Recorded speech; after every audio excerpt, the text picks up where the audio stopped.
What's the good word, Josh? Your boy DKB here. So we have good news on the horizon when it comes to Quinnen Williams and the New York Jets continuing their contract negotiations. Per Brian Costello from the New York Post, he mentions the sense is they are not that far apart, and there is hope something could happen in the next few weeks before NFL business slows down in mid-June, which at least gives us some kind of timeline, right? I already marked a couple days before May 22nd, which was supposed to be our mandatory minicamp, I believe. I think that's actually June. But either way, whenever mandatory minicamp starts for us, and then the next one being August 8th, I believe, which is our first preseason game. And actually, it might be a couple days before that, since it seems like we're going to have joint practices with all of our preseason opponents. But nonetheless, seems like things are not that far apart, as Brian Costello mentioned. But the two things, and we've talked about this as well, that may be the main points of contention when it comes to this new contract. One, the average annual per year value. Basically, what are they making on average, right? $30 million a year, etc. He's not going to hit that Aaron Donald benchmark, I don't think, unless, which is the second piece, the length of the contract. And we talked about this before, but there's bigger emphasis on it now, right? Quinnen Williams is 25. The New York Jets may want to lock him in for 5, let's say even potentially 6 years for cap benefits potentially. But if you want to go with 5, it's obviously going to change quite a few things from a number standpoint.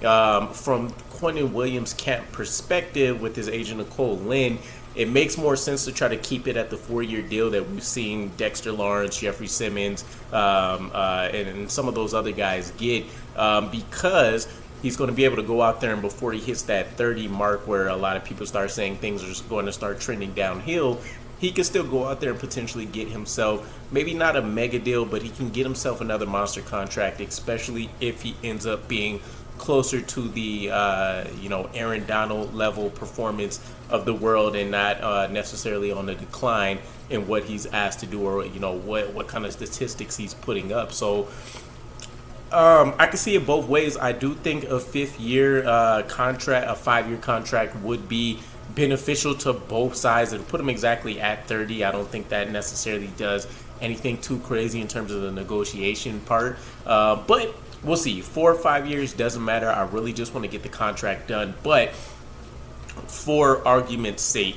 let's talk about the 3 guys that he's going to be compared to for as long as it takes to get this contract negotiation done, or extension done anyways. Dexter Lawrence, Daron Payne, Jeffrey Simmons. So Dexter Lawrence, he got his mega deal.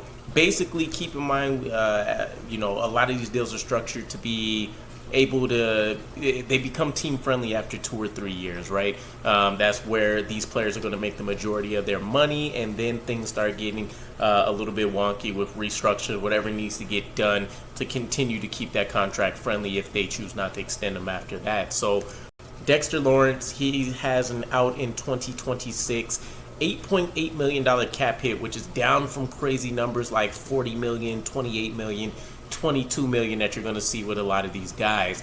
Same thing with Daron Payne, 2026 out. You see an $11.2 million cap hit with him.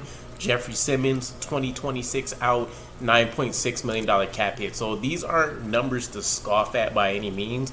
But when you take a look at it, the second year, those cap hits being 22, 28, $33 million a piece, and then suddenly you get a little bit of relief, and some of these are barely double-digit numbers. A team is going to jump at that. It makes trade options a lot more friendlier, different things of that nature. So considering if we do want to make it a 5-year versus 4-year deal contract, you would have to imagine that he's going to have 3 solid years, and his out won't come until 2027 perhaps instead of 2026. But again, to me, it's kind of all semantics. I really think this is much so on par with like the Aaron Rodgers deal, where this thing is effectively kind of done, and we're really just kind of battling over the nuances. But let me know what your guys' thoughts are. For what it's worth, they did also mention in the report that this isn't anything close to the Jamal Adams type contract extension talks, or plenty of others for that matter. I compared it to Muhammad Wilkerson myself,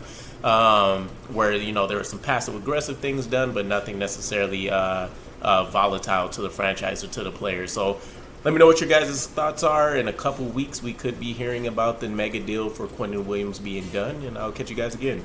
Peace.